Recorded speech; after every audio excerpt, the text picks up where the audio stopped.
Here we are today. Today is Wednesday, the 26th, September 26, 2012.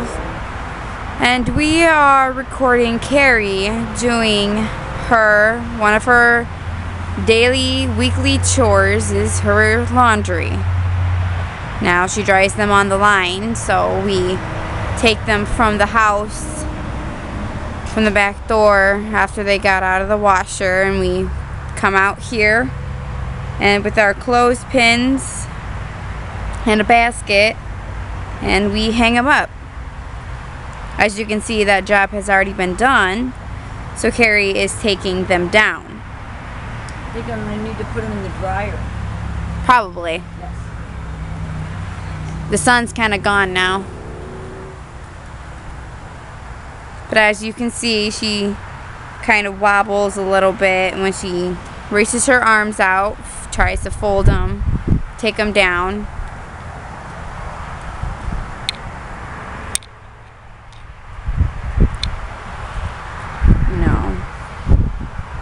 And then I do still do quite a bit of tasks in my home. She does most of her tasks in her home still. I sure do take care of.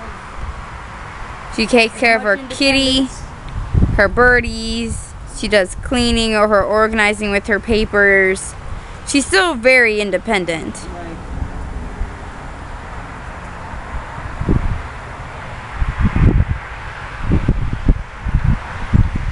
Running out of a pocket spot.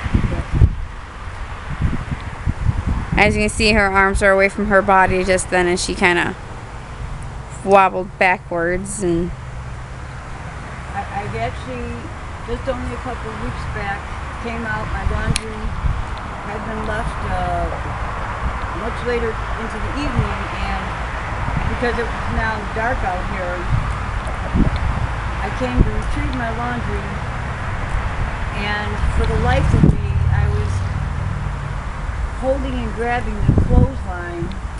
That evening, to bring in my laundry took me about 50 minutes, and I was in a real crisis. I did not come out with my life alert. I don't know how it came to being, but I was retrieving the laundry, and I was pretty much locked in my body. I couldn't get my feet to move. It was very quiet around here. It was obviously dark. But for 50 minutes, I nearly thought to maybe leave whatever I couldn't get off the line, and I was reconsidering to crawl into the house because I just had a symptom that wouldn't allow me to move, and it made the normal task of retrieving laundry so difficult for whatever reason. So, and that was not too long ago, just a couple of weeks back. I don't know if you heard all that, but pretty much she was out here a few weeks ago. She was gathering her laundry up in the dark. She didn't bring her life alert necklace out or anything, but her body had locked up. She couldn't move. She couldn't do much. She was constantly holding on to those lines, as you can see, that go from there to there, those three. She was just constantly holding on to those, and she was just locked up, and it took her 50 minutes. Just to, 50 minutes? yeah, just to take, An hour, just under an hour. just to take her laundry in, almost an hour. Yeah. Just for what you see on these three lines right here. That would take you and I maybe 10-15 minutes just to take down. Took her 50 minutes to take down. But that night certainly was something I hadn't.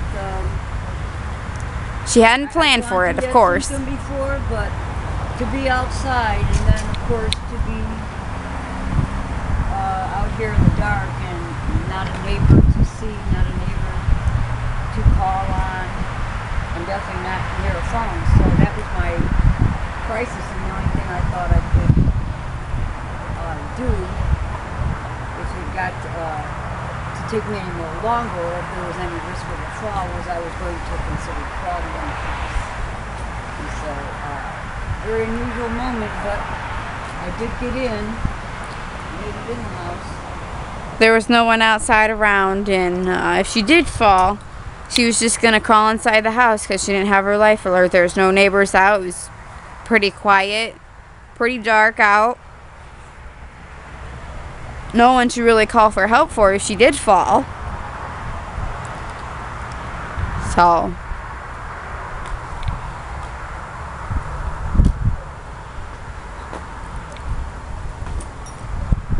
and now we get to Now you get to watch me bend. yeah, now we get to watch her bend down and try and pick that up and see how she does this.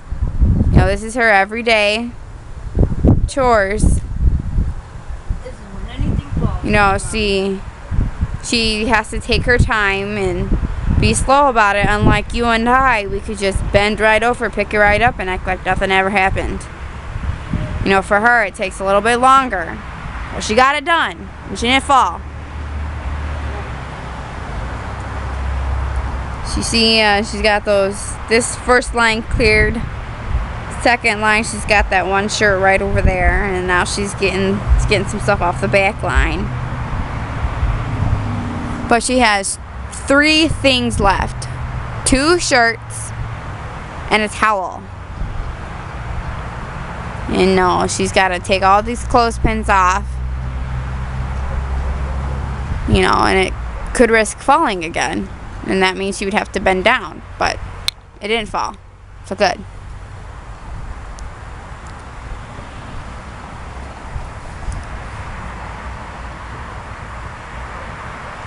Gotta unwind it all.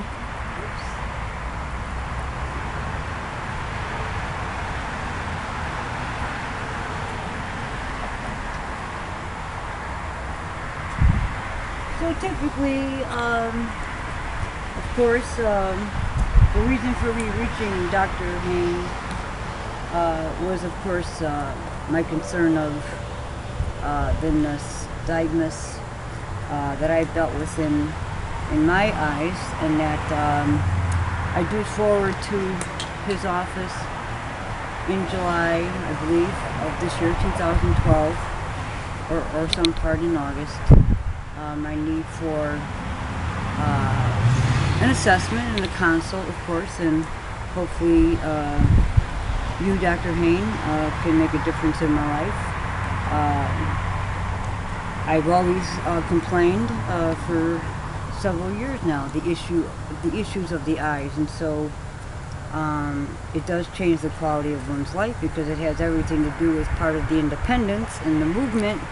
And so I, of course, had dealt with horrible migraines. I get them from time to time, but the bulk of the migraines that I did have, I at one point was then referred to another physician out of Rush, and so we had the occipital nerve frozen twice. And even though they thought the term, the span to be headache or migraine free would maybe be about a year, I'm excited to say that actually it's been well over a year. So especially the kind of intensity in the headaches that I would get. So that had been, of course, a happy outcome. When it comes to the deficit of the eyes, I did forward, or I will be bringing with me the reports on my own optic vision tests for the past 5 years or so, and I must say that actually to have lost so much peripheral vision, that too, of course, makes my movement and security in movement kind of risque, because it's really a wonderful thing to know that I've not then had the kind of falls that you would expect me to have, or or just assumed that would happen, because again, the eyes and these other issues have been very primary symptoms for me for all of like 6 years now. So, I'm hoping that Dr. Hain will find some means or some other therapeutic process to maybe assist. Again, I've managed to this point, but I can say I have watched my quality of life decline so rapidly, and the hardest thing to accept is that you have a willing mind and you have a clear mind. You have a disease, you have some compound diseases, and so you have a sense of being trapped, and that is really the hardest thing to manage and cope with. And I would like to resume a little bit more independence, but also, of course, it would need to, the eye issue would have to really be improved, you know, at least by 50%, because I know that I have lost so much of it, and that has certainly compromised my independence and my movement and my stability. So I had mentioned in my email that was sent to Dr. Hain that I'm kind of pleading for you to, I'm very thankful that you accepted my case. I'm hoping for the best. Expect nothing, maybe anticipate much. So we're going to give this an opportunity and give Dr. Hain an opportunity to see how his expertise can improve my life. Because the quality of life for me is nearly too low, and that's not something to exaggerate. It can take a toll on you when it reaches very low.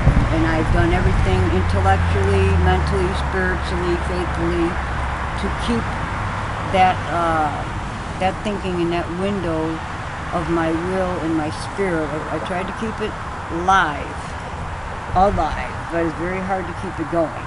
So I do hope, Dr. Hain, that you can make a difference, and we will be sharing all of this with you in the next coming appointments, and you'll be able to get to know me a little bit more, and I look forward to your assessments and treatment.